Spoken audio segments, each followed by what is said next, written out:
Hello everyone, my name is Savannah Lodwick, and this week my presentation is on the Trans-Theoretical Model of Change, otherwise known as the TMC. The Trans-Theoretical Model of Change was developed between the years of 1984 and 1986 by Prochaska and DiClemente. They developed this theory to explain addictive behavior in a clinical setting. The process was solidified in 1992 by Prochaska, when he added that there were 5 stages to the model. The first is pre-contemplation, where an individual does not have any intention of changing their behavior and may not even be thinking of it at all. In the second stage of contemplation, the individual is aware that there is a problem, and they begin to consider altering their behavior. The third stage is the preparation phase.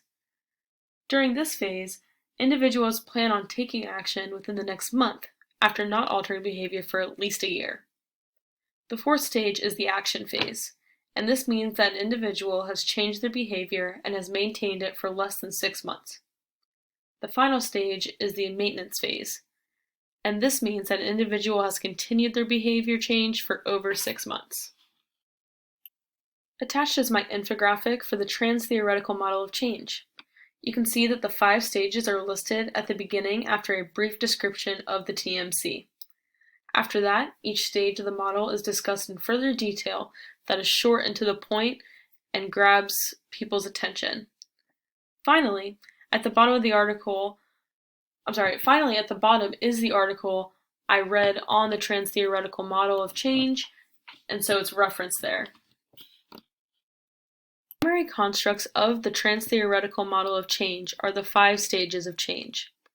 As discussed earlier, the stages are pre-contemplation, contemplation, preparation, action, and maintenance. This picture is a great depiction of the Trans-Theoretical Model of Change.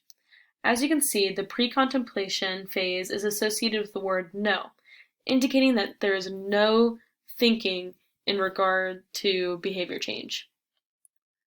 Contemplation is the next word, and next to it is the word maybe. And this is a great indication for this phase because an individual begins to think about potentially changing their behavior. Preparation is associated with the word prepare, as one gets ready to alter the behavior. Action is next to the word do, indicating that the behavior change has occurred and is occurring. And finally, maintenance is associated with the words keep going, which indicate the continuance of behavioral change. And again, this is for 6 or more months. The secondary constructs of the Trans-Theoretical Model of Change are self-efficacy, decision-making, and state of readiness. Self-efficacy refers to one's perceived ability to complete a task. Decision-making is how well one can decipher between several options and land upon a final decision. And finally, the state of readiness refers to how prepared one is mentally to make a change in their lives. All of these constructs are interconnected and play a key yet secondary role in the Trans-Theoretical Model of Change's evaluation of behavior change. The first case study I looked into consisted of a randomized controlled trial to assess alcohol exposure during pregnancy. The study used the Trans-Theoretical Model of Change to judge women's behavior and group them in the 5 categories of change. The results of this study concluded that those who changed their behaviors were more confident, listed that the pros outweighed the cons, and they utilized the behavioral processes of change suggested by the TMC. The fact that they were more confident in their ability to change their behavior indicates the role of self-efficacy in behavior change.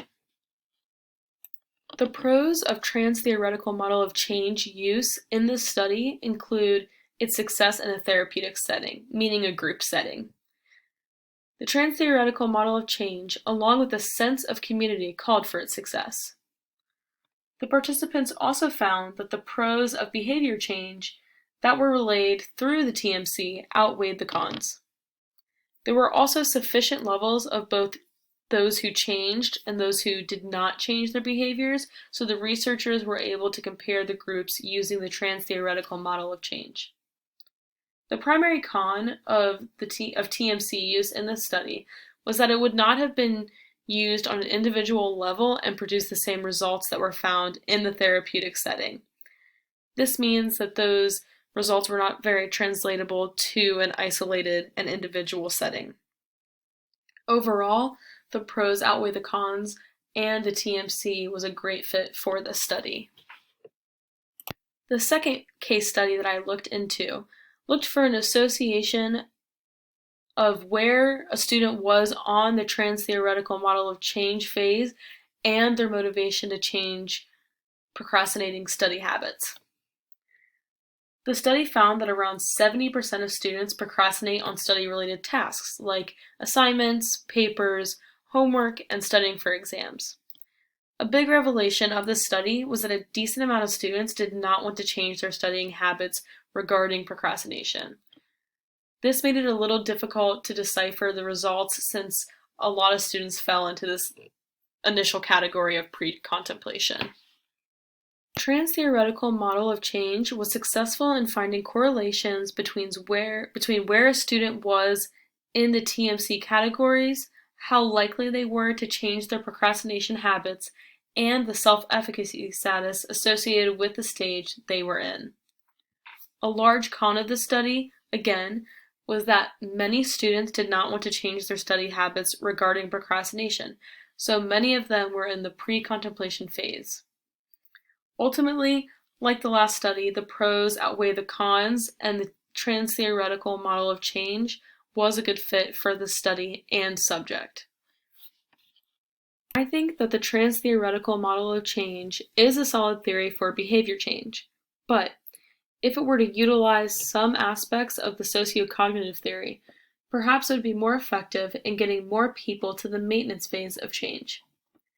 This could be done by implementing factors that account for attitude, knowledge, expectations, social norms, and skills in order to better understand behavior and implement interventions that motivate maintenance of behavior to get to the final maintenance phase.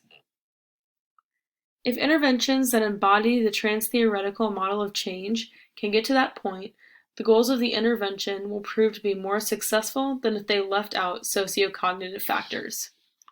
Many times in communities and groups of people with similar experiences, these sociocognitive factors play a very intricate role in how they behave and whether or not they're even willing to change their behavior, and how well they'll be at maintaining this behavior change down the road. Thank you for listening. Below are my references throughout the presentation and the references that I used for my infographic.